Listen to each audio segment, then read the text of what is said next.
toute l'actualité à temps réel sur Référence TV. Référence TV, la chaîne de l'innovation. Très beau pays et on est là sur invitation du cinéma Pathé pour une projection en exclusivité et voilà, on est très content d'être là et de montrer le film au peuple sénégalais. D'abord, c'est un thriller qui n'est pas souvent exploré chez nous en Afrique et voilà, on a voulu le faire à la couleur africaine. D'aucuns diront film d'horreur. Et voilà, nous, c'est notre manière à nous de montrer que le cinéma africain peut aussi mettre un pas après l'autre.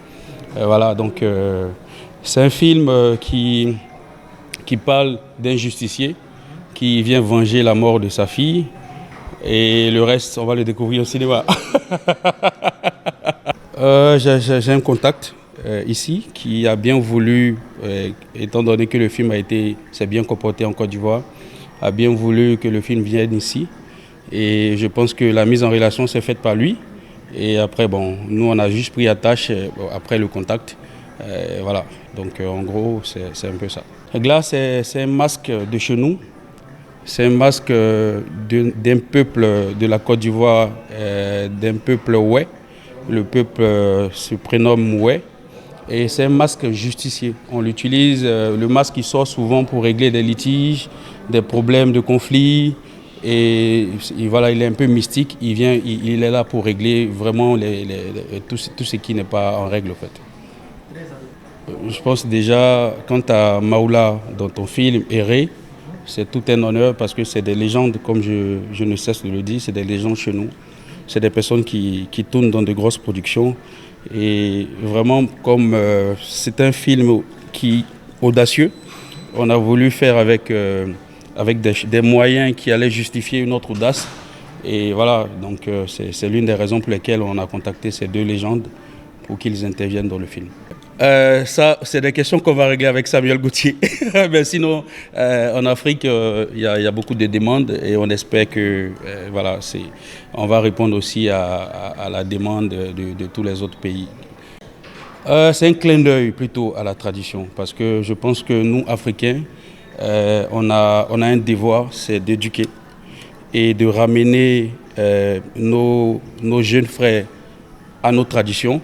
Et si on le fait par le cinéma, ce sera la plus belle des manières parce que c'est une manière plus intéressante de véhiculer des messages. Et nous, pour nous, quand on met Gla, c'est aussi une manière pour nous de vous inciter à aller faire une recherche. Qui est Gla? C'est quoi Gla? Et les informations par rapport à ce titre peut ramener à des informations très intéressantes. Et nous, par derrière, c'est une trame aussi intéressante qui justifie la présence du Gla. Si vous regardez le film, vous verrez, et je pense que c'est un bon tandem. Et on doit encourager tout le monde à faire un cinéma africain. Parce que on est africain, il faut qu'on consomme chez nous.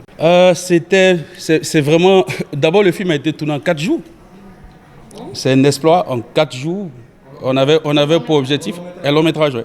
On avait pour objectif 5 jours. On a réussi à le faire en 4 jours. Et je reviens en même temps à votre question de dire pourquoi on a pris des acteurs, des légendes. C'est pour aller vite. Parce que c'est des personnes qui ont l'habitude. Avec eux, ça part une fois et tout ça. Tu n'as pas à trop durer. Je pense que venez voir le film. Et j'invite tous les Sénégalais à venir voir le film et se faire leur propre idée. Et ça n'a pas mobilisé beaucoup d'argent. Une dizaine de millions, chose extraordinaire, mais voilà, je pense qu'il y a la qualité qui va avec, qui pourra en dire plus sur l'intention et l'audace qu'on a voulu mettre dans le projet. Pour le moment, la Côte d'Ivoire, le Sénégal en deuxième, qui est la première de recevoir Gla, et on a des promesses aussi pour d'autres pays. Et aussi, on a une tournée européenne qui commence par le Canada, dans le mois de novembre à décembre et après je pense que le reste va se faire seul. C'est de montrer que il y a aussi une technique qui permet de tourner court, efficacement et surtout tourner court et efficacement. Et je dis, si nous on arrive à se donner cette maîtrise, on va industrialiser notre cinéma comme le Nigeria. Parce que le Nigeria, tout le monde le sait, ils tournent rapidement et voilà, efficacement, ils ont des trames qui sont aimées et applaudies de tous. Et si on a la possibilité de faire des films en 4 jours, imaginez si on a 100 réalisateurs qui arrivent à faire des films en 4 jours, 1 semaine, 2 semaines, on arrive facilement à une industrialisation du cinéma africain. Donc c'était pour montrer une intention que c'était possible si la technique y est, la préparation surtout. C'est vrai qu'on a dit qu'on a tourné en 4 jours, mais on a préparé en des semaines. Le film a été préparé longtemps. Si vous regardez, c'est un film dynamique. C'est fait en caméra portée, des plans séquences. Donc il y a eu une préparation, ce qui a bien naturellement permis ce tournage sur 4 jours. Déjà satisfait parce que je me rends compte que le message qu'on a voulu véhiculer passera. Et pour moi, c'était important parce que quand le producteur m'approche, au-delà des actions d'horreur, des machettes qui survolent au-dessus des têtes des victimes, c'est un message. Voilà, c'est un message et j'invite tout le monde à voir le film. Ne vous basez pas, il y a des gens qui disent « Ah, j'aime pas les films d'horreur ». Ne vous basez pas sur l'horreur. Venez voir, vous allez comprendre pourquoi. Il y a beaucoup de messages même véhiculés à travers ce film qui concernent, comme l'a dit le producteur, qui concernent la jeunesse africaine, pas seulement la jeunesse ivoirienne, qui concernent la jeunesse africaine qui souvent n'a pas de repères, qui est à cheval entre ce que l'Occident propose et ce que la tradition demande. Et c'est très important, voilà.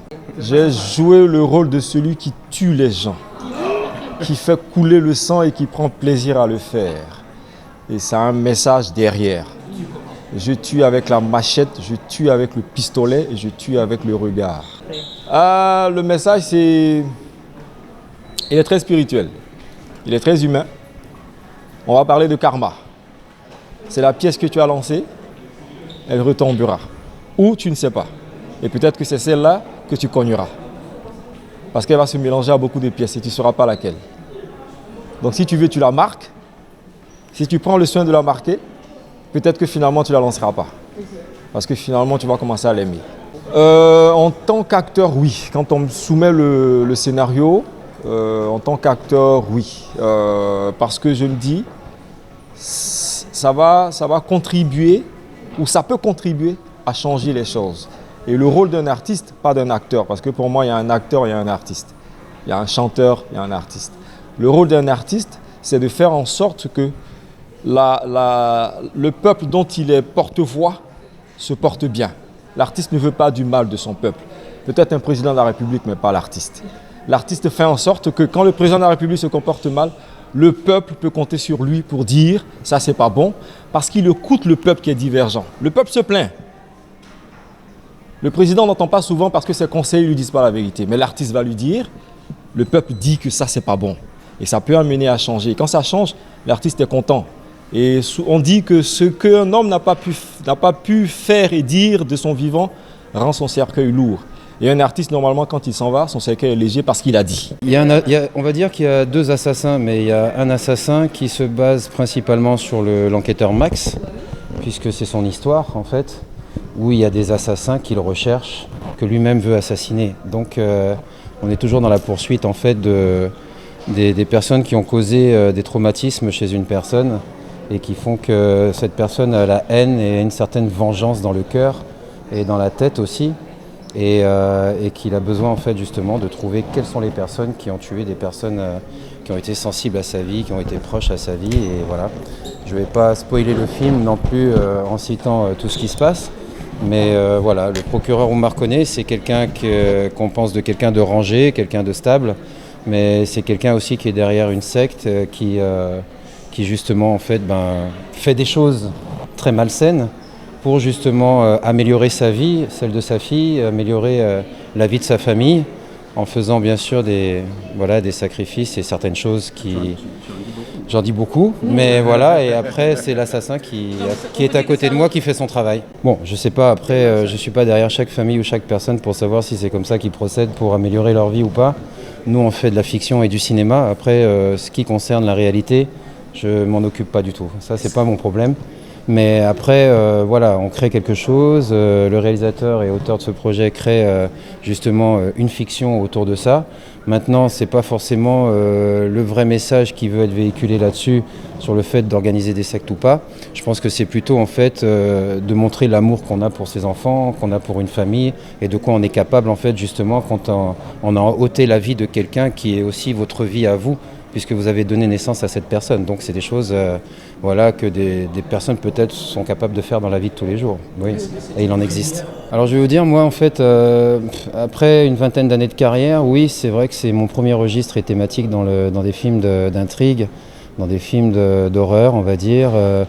Et c'est vrai que les gens, quand ils voient l'affiche du film ou quand ils voient un masque, ils pensent tout de suite que c'est un film de sorcellerie, que c'est un film qui est copié sur le Nigeria ou que c'est un film je sais pas, enfin de mystique et autres.